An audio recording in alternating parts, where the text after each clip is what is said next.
Hello everybody, this is the Harbinger, and this is why I'm building drop rate on my Divine Knight in IdleOn. On the left side here we have our Divine Knight, my drop rate specialized character. And on the right side we have our Elemental Sorcerer, that's my highest damage character. They both have a go at the roll for Colosseum, no problems taking it out, but when you look at how much more loot our Divine Knight gets here, you know that you want to spend the Colosseum tickets on that guy. I'm not going to do them all, but to summarize, for the monster materials, the first round monsters give 150% more loot, the second round monsters give about 250% more loot, and the third round monsters give about 400% more loot, to the Divine Knight than to the Elemental Sorcerer.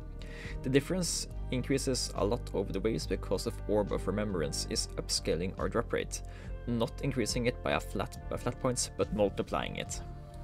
Let us show an easy example here. Killing the first 0 to 50 mobs in this map gives us about 7,100 drops, while mobs number 100 to 150 gives about 17,500 drops, which is more than twice the first rate. And killing mobs 200 to 250 gives us 21,800 drops, about 3 times as much as the first one. It was a little bit hard to get the numbers to behave precise in this example, but the important take here is that it is multiplicative, not additive. And since the chests come at the end of the Colosseum, we get that juicy multiplier on top of our already awesome drop rate, which is why we are getting 4 to 6 times as many of the most important items, like boss keys, eggs and ladles per run with our Divine Knight. Just to expand on this a little bit further, so our base drop rate with our Divine Knight is let's say 10 in drop rarity for this guy, and but since we are now at 200 ticks of the Orb of Remembrance, instead of this number being 10, it is actually about 30, since we are 3 times. At 100 you get twice, and at 200 you get 3 times as much drop rate. So you can see we are getting tons and tons of drops from crystal mobs and stuff, and this is why your Divine Knight is one of the best crystal statue farmer in the game. Now, this effect isn't only available in the Colosseum and stuff, but also for your world boss events. So for example, when you have quite a few of these guys ready up, you can increase your kill rate by a lot, or drop rate by a lot, by taking a lot of the mobs first, and then you are getting tons and tons of stuff. 600 ladles here, 20 gems, loads of balloons, they're not that important, but yeah, 110 keys, loads of candy, and yeah, that is because of the interaction of the Orb of Remembrance. So, now that you know that you get double, triple and even quadruple returns on your drop rate on your Divine Knight, let's talk a little bit about how you can increase it. There are 3 relatively easy pieces of main gear that increase drop rate that can be gotten by a free-to-play player. Ifan's Helmet, Skulled Helmet of the Divine, and the Devious Slippers of the Divine. Then there is the Relic Chain, which is a random tier 2 keychain from dungeons. That can have 3, 5 or 8% drop chance once or twice at the same item. Lastly, you have the Siege Captain Cap, a premium hat that can be bought with gems dependent on shop rotation. Further, there are 4 trophies that give drop rate. There is Lucky Lad, which is a very rare drop from anything. There is Luckier Lad, which is 75 Lucky Lads combined. Ultra Unboxer, which drops from the gold boxes. And there is one of the Divine, which is a very late game quest reward that requires you to kill a Nightmare Cattle Truck a dozen of times.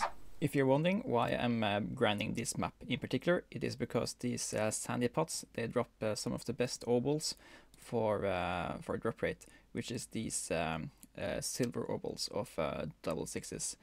You kind of want to kit out your entire family tab with these, but you can also want to kit out your drop rate, the Divine Knight, with these as well.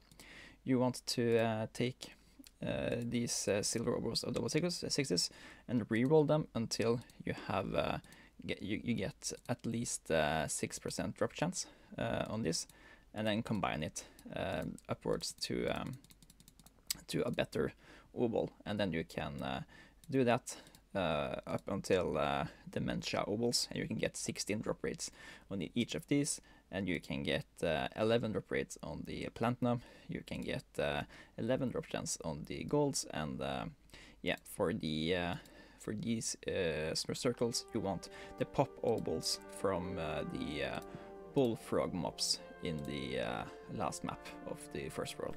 For further increases, there is this bubble here in Alchemy, the second bubble in the Luck Cauldron, and there is this sigil.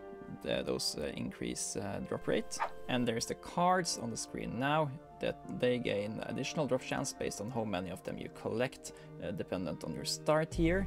And there are several things more to consider. There are shiny pets from breeding, there is loot box from post office, there is star signs, there's pets, prayers, shrines, arcade bonus, equinox bubbles, guild bonuses, stamp bonuses, and a lot of and probably even more things. Furthermore, World 6 also brings us a lot of drop rate upgrades. You can, for example, gain a drop rate from the summoning table as one of the rewards for beating a level. And also, all of the god shard pieces give drop rate. I have not unlocked all of them yet, but you can see them on screen now. So that is that. I hope I have encouraged you to go grind on some more drop rate on your Divine Knights. I've been a Harbinger, and lastly I just want to thank everybody in the community for all the good support you've given me in my videos the last few weeks. It's been really awesome producing content for you guys, and yeah, I'm really glad you are following. So yeah, I'm the Harbinger, and I'm signing out.